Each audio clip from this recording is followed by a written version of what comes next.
जहान संत तव नच्चिमाली पभासई केवल भार हम तो एवायरियो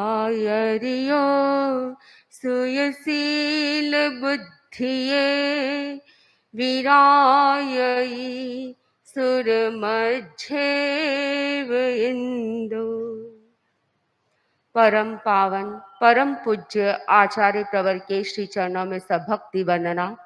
वंदनिया साध्वी प्रमुखा श्री जी, आदरास्पद साधु साध्वीवृंद, समनेवृंद, उपस्थित भाइयों एवं बहनों।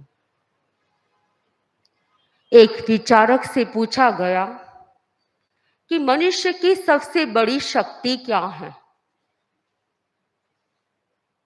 उस विचारक ने समाधान देते हुए कहा, मनुष्य की सबसे बड़ी शक्ति है उसकी जुबान।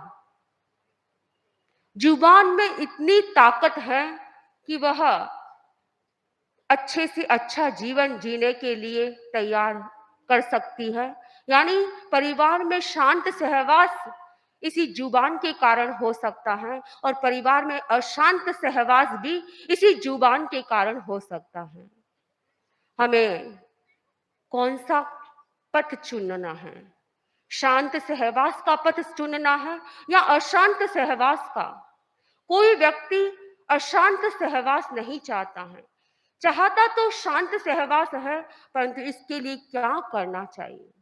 तो हमारी जो जुबान है, इस जुबान के 7 जादू हैं, यानी वाणी के 7 जादू हैं। यदि ये 7 जादू हर व्यक्ति के जीवन में आ जाए तो वह शांत सहवास कर सकता है। सबसे पहला जादू है आवश्यक बात बोले। कहा जाता है मौन रहना स्वभाव है, बोलना एक आवश्यकता है, किंतु अनावश्यक बोलना एक आदत है। हमें अनावश्यक न बोलना, इस बात को ध्यान में रखना है, क्योंकि यह आदत पड़ जाती है तो व्यक्ति अनावश्यक बोलता रहता है। आवश्यक बात बोलने वाले पर जनता का ध्यान आकर्षित होता है, उसकी बात को ध्यान से सुना जाता है। लेकिन जो व्यक्ति अनावश्यक बोलता रहता है, बहुत अधिक बोलता रहता है, तो उस पर उसकी बात को ध्यान से नहीं सुना जाता है। इसलिए हमें जितना आवश्यक हो उतना ही बोलना चाहिए। कहावत है जिसकी जीभ लंबी होती है उनकी जिंदगी छोटी होती है। यहाँ जीभ लंबी का मतलब ये नहीं साइज वाइज जीभ लंबी, इसका मतलब है कि जो व्यक्ति अधिक बोलता है, अनावश्यक बोलता है, वह व्यक्ति झमेलों में फंस जाता है। इसलिए हमें अनावश्यक बोलने से बचना है। तो वाणी का पहला जादू है कि हम आवश्यक बात को बोले। दूसरी बात है ऊंची भाषा बोले। हम बोले पर कैसी भाषा? ऊंची भाषा, व्यंग्य रहित भाषा, कटाक्ष रहित भाषा, कटुता से रहित और सत्य भाषा बोलने का प्रयास करें। यदि हम भाषा कैसी बोलनी इस बात पर ध्यान देते हैं तो हमारा जीवन भी ऊंचा बनता है। जो व्यक्ति ऊंची भाषा बोलती है वह ऊंचा जीवन जीता है, और जो ऊंचा जीवन जीता है वह उच्चता को प्राप्त करता है, सम्मान को प्राप्त करता है। इसलिए हमें इस बात पर ध्यान देना है कि हम सामान्यतया भाषा उच्च बोले। जोधपुर की भाषा उच्च भाषा कहलाती है। हर भाषा, उस भाषा में हर सेंटेंस में सा शब्द का प्रयोग करते हैं, तो बहुत मीठी भाषा होती है। तो हमें भी ऐसी भाषा बोलनी चाहिए जो दूसरों को आकर्षित करने वाली और दूसरों को कटु न लगने वाली ऐसी भाषा का प्रयोग करना चाहिए। भाषा भाषा में उच्चता होनी चाहिए, भाषा भाषा का सौंदर्य होना चाहिए और भाषा में मिठास होनी चाहिए। अगर हमारी भाषा में मिठास होती है तो हम उच्चता को प्राप्त करते हैं। जो व्यक्ति तुच्छ भाषा का प्रयोग करता है वह तुच्छता को प्राप्त करता है, वह सबकी दृष्टि में बौना बन जाता है। गुणों को अगर बढ़ाना है तो हमें अपनी भाषा को भी अच्छा बनाना होगा। यदि हमारी भाषा सौष्ठवपूर्ण होती है, सुष्ठु होती है, तो वह हर व्यक्ति को अच्छी लगती है। हर व्यक्ति चाहता है वह उसके पास बैठे, उससे बात करे। कहा जाता है कि शरीर में गर्मी की आवश्यकता होती है। जैसे शरीर में गर्मी की आवश्यकता होती है, वैसे ही वाणी में सभ्यता की आवश्यकता होती है। हमें सभ्य भाषा का प्रयोग करना चाहिए। संस्कारित जीवन की पहचान होती है भाषा। जो व्यक्ति संस्कारित जीवन जीता है, उसकी भाषा भी उन्नत होती है, उच्च होती है। एक श्लोक में कहा गया है, न जार जातस्य ललाट सिंगम कुले प्रसूतस्य न पाणि पद्मम यदा यदा मुंचति वाक्य बाणम तदा तदा जाति कुलम प्रमाणम।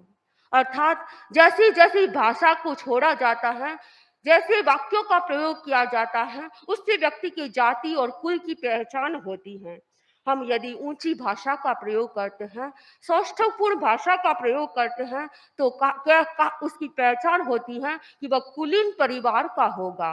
क्योंकि जो व्यक्ति कुलीन होता है, वह व्यक्ति अपनी भाषा का प्रयोग करते समय भी ध्यान देता है कि मैं ऐसी कोई ओछी भाषा का प्रयोग न करूं जिससे सामने वाले को खराब लगे।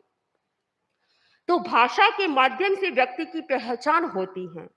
श्री राम ने वैद्यराज सुषेण को आमंत्रित किया, बुलाया, और वैद्यराज जब वहां पहुंचे और श्री राम की सौम्याकृति को देखा तो वे उनसे आकर्षित हो गए।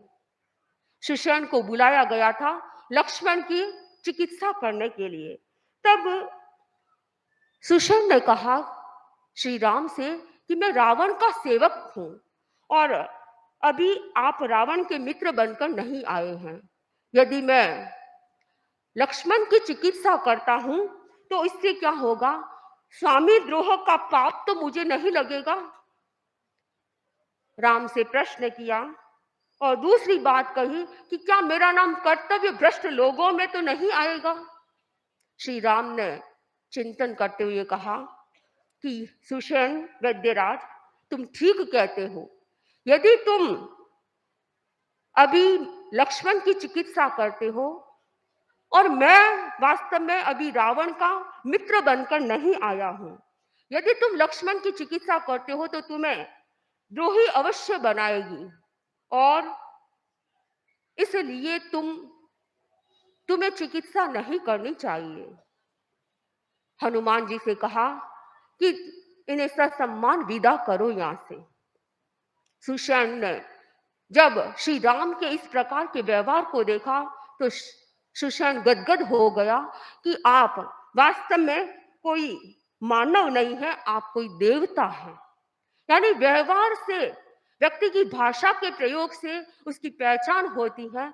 यदि श्री राम भी सुषेण के साथ इस प्रकार का अच्छा व्यवहार किया, इसलिए वह गदगद हो गया, उनके द्वारा सम्मानित हुआ और वहां से विदा हो गया। तो हम जब भाषा का प्रयोग करें तो भाषा का उच्चता का ध्यान रखें, अच्छी भाषा का प्रयोग करें, तुच्छ शब्दों का प्रयोग न करें। तीसरा वाणी का जादू है, कम से कम बोले, जितना आवश्यक हो उतना बोले। 10वें आलम में कहा गया, बहुम सुनेम कन्नेम बहुम अच्छी पेच्छई नए दिठम सुयम सब्बम भिक्खु अखाऊ मरिहय।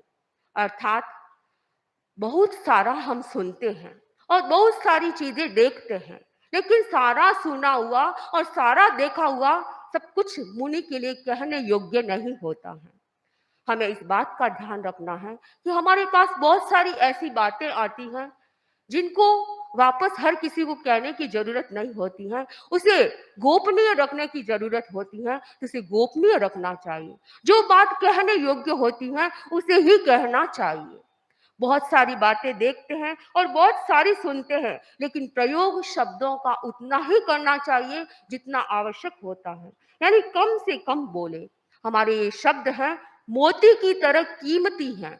जैसे आप खरे मोती होते हैं, उनकी कीमत आप आंक सकते हैं, उन खरे मोतियों को आप ऐसे ही नहीं, उसकी कीमत को आंकते, उसे ऐसे ही नहीं गंवाते हैं। वैसे ही ये शब्द है वो बड़े कीमती हैं, इनका प्रयोग करते समय हमें तोल तोल कर प्रयोग करना चाहिए। शब्दों का इस प्रकार से प्रयोग करें कि हमारी समय शक्ति का अपव्यय न हो। ऐसे शब्दों का प्रयोग करें जिससे हमारा समय व्यर्थ न जाए। ऐसी वाणी का प्रयोग करें जिससे हमारी शक्ति व्यर्थ में खर्च न हो। इसलिए हमें बोलते समय ध्यान रखना चाहिए कि ज़्यादा न बोलें। ज़्यादा बोलने वाले की बात में ना अधिक सच्चाई होती है, ना कोई अर्थ संगत होती है। इसलिए जितना आवश्यक हो उतनी वाणी का प्रयोग करें, क्योंकि बहुत सारे ऐसे लोग भी होते हैं जो कंटिन्यू नॉन स्टॉप बोलते रहते हैं और उनकी बात को भी ज़्यादा ध्यान से फिर सुना नहीं जाता है।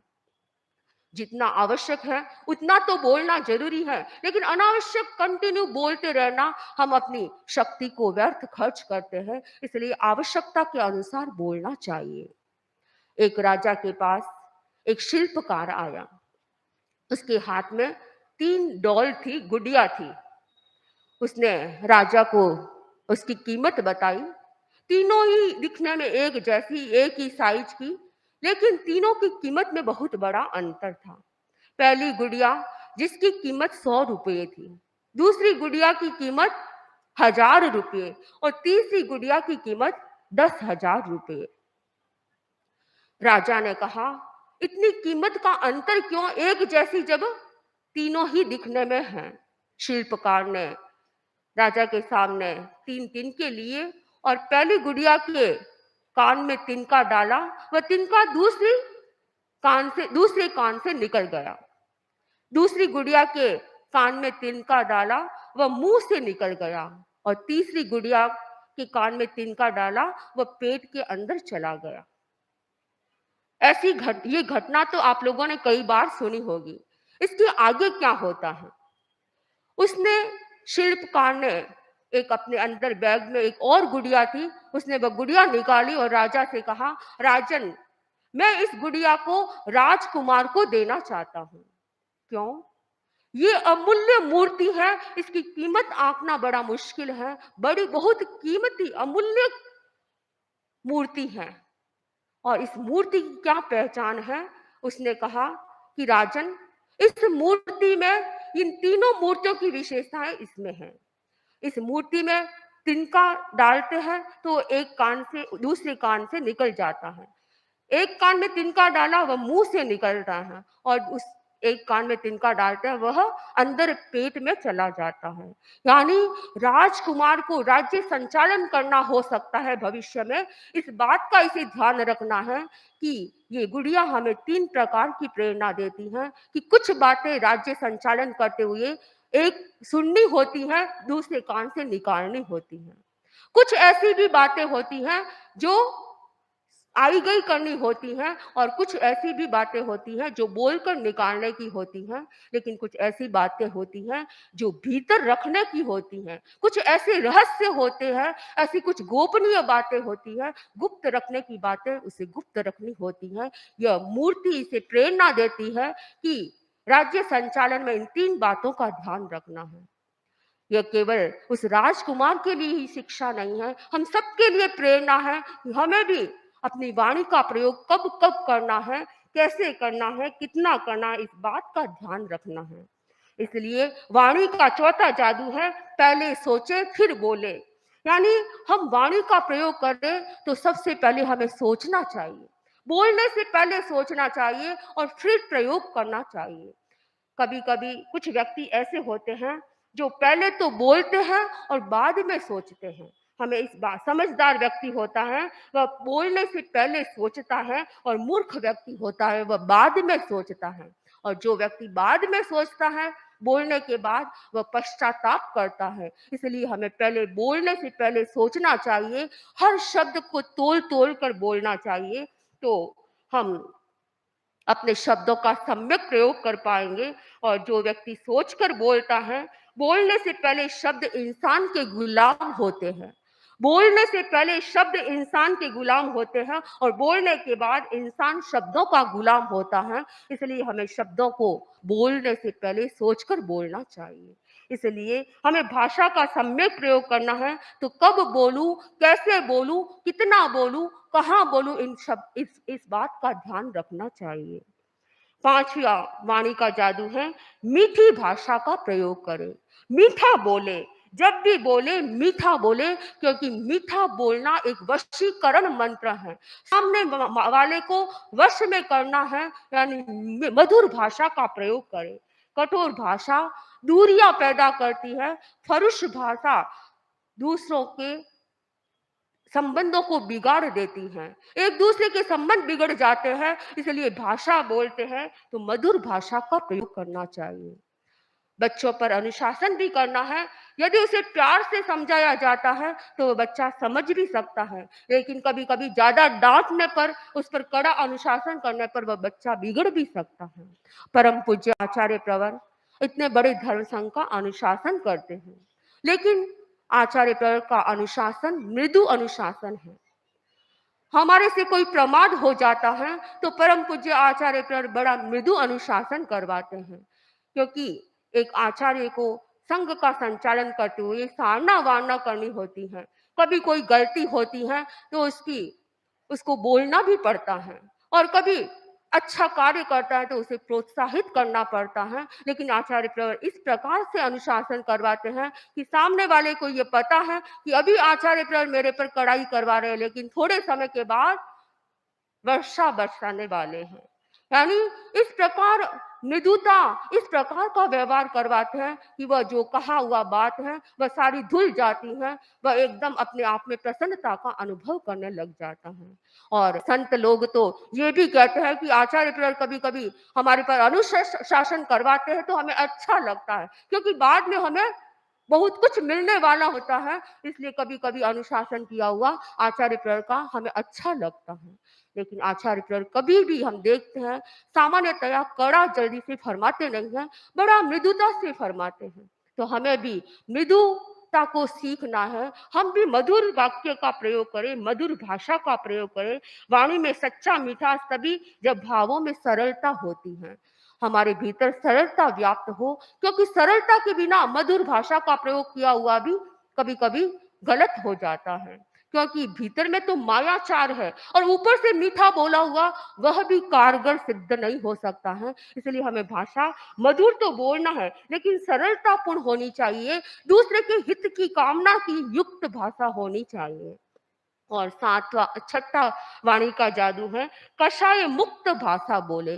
कषाय से युक्त भाषा नहीं होनी चाहिए, क्रोध में नहीं बोलना चाहिए, अहंकार से युक्त वाणी का प्रयोग नहीं करना चाहिए, माया से युक्त वाणी का प्रयोग नहीं करना चाहिए, और लोभ से युक्त भाषा का प्रयोग नहीं करना चाहिए। हमें कषाय से मुक्त भाषा का प्रयोग करना है, ताकि हम शांत सहवास कर सके, परिवार में रहते हुए, समाज में रहते हुए और समाज में कार्य करते हुए भी हम अच्छा सहवास कर सकते हैं, शांति से जीवन जी सकते हैं।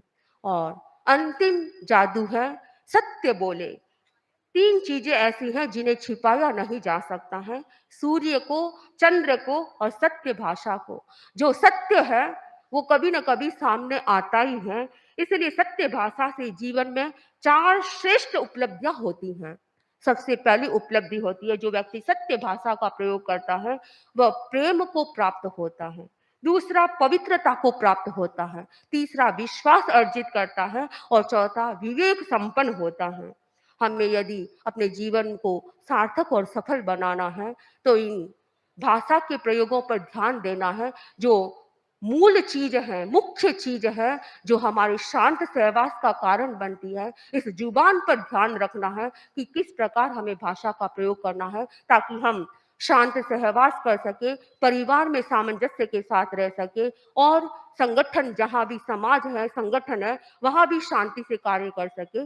इन्हीं भावों के साथ ओम अरहम।